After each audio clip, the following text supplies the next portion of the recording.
महान देश है, यहाँ बहुत ही ऐतिहासिक जगह है जो, और भारत की सभ्यता और संस्कृति जो है दूसरे विश्व से अलग है। तो दूसरे देश के लोग भी हमारे देश में आते हैं। हाँ, थोड़ा ध्यान देना। हेलो, आप लोग बिल्कुल शांत रहो, बहुत मजा आएगा और इसका थोड़ा इम्पोर्टेंस समझो। तो अभी मैं बता रहा था कि भारत जो देश है वो अपनी सभ्यता और संस्कृति के लिए प्रसिद्ध है। तो क्या है कि कुछ विदेशी जो है वो भारत में आए थे घूमने के लिए, जैसे आगरा का ताजमहल हो गया, नालंदा विश्वविद्यालय हो गया, फतेहपुर सीकरी हो गया, इंडिया गेट हो गया। तो दो हस्बैंड और वाइफ विदेश से आए थे भारत के में घूमने के उद्देश्य। तो भारत आए, बहुत जगह वो घूमे और घूमते घूमते वो पटना आ गए। पटना आने के बाद कुछ इसलिए मैं सुना रहा हूँ कि अभी बहुत सारे बच्चे जो है वो इंग्लिश में इंटरेस्ट नहीं लेते हैं और यही प्रॉब्लम होता है कि जब वो आगे बढ़ते हैं तो उनको बहुत दिक्कत होती है। समझ लो कि अगर आप इंग्लिश नहीं जानते हो, अगर आपके पास इंग्लिश का नॉलेज नहीं है तो आप जीवन में कभी सक्सेस नहीं हो सकते हो। ऐसा नहीं कि मैं इंग्लिश टीचर हूँ इसलिए मैं बता रहा हूँ। There is tremendous demand of English at present, मतलब अंग्रेजी का आजकल बहुत ज्यादा डिमांड है और हम लोग कॉमन चीज जो है ना वो अंग्रेजी में नहीं समझते हैं।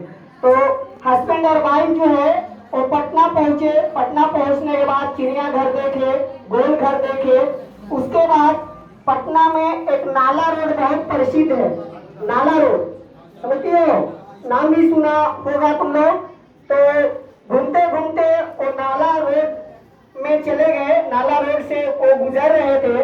तो नाला रोड इसलिए कहा जाता है कि उस एरिया में, उस गली में बहुत ज्यादा नाला थी, ठीक है ना, नालों का संख्या बहुत अधिक थी।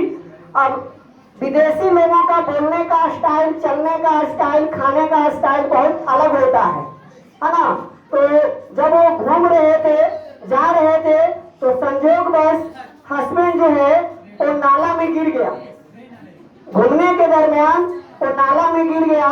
तो हस्बैंड जो है ना वो लोगों से मदद मांग रहा था, वो कह रहा था help me help me help me, मतलब समझ में आ रहा है ना। हेल्प मी मतलब मुझे मदद करो और मुझे नाला से निकालो। तो कुछ जो बिहार के लोग हैं वो कॉमन वर्ड भी उसका मतलब कॉमन वर्ड्स भी नहीं समझ पाते हैं। तो कुछ लोग ध्यान नहीं दे रहे थे, कुछ लोगों को लग रहा था कि ये क्या बोल रहा है। तो लोग जब उनकी बातों को इग्नोर कर रहे थे तो पत्नी कोशिश की कि लोग अगर ध्यान नहीं दे रहे तो हम ही अपने हस्बैंड को निकाले। तो पत्नी जो है हाथ दी अपने हस्बैंड को। तो हस्बैंड जो था थोड़ा स्ट्रॉन्ग था, पत्नी भी चल गई उसमें नाला में। अब दोनों मिल करके चिल्ला रहे हैं हेल्प मी, मतलब मुझे मदद करो मुझे मदद करो।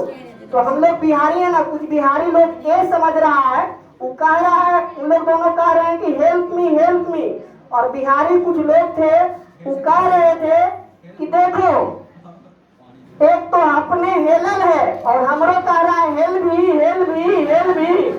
तो समझ में आ रहा है, हेल्प मी का मतलब भी उसको समझ में नहीं आ रहा था, ठीक है। तो चलिए अब इसके बाद जो है अब नेक्स्ट प्रोग्राम जो है वो क्या है सर? ताली बजाइए, ताली आप लोग कम से कम सर। क्लैपिंग करो।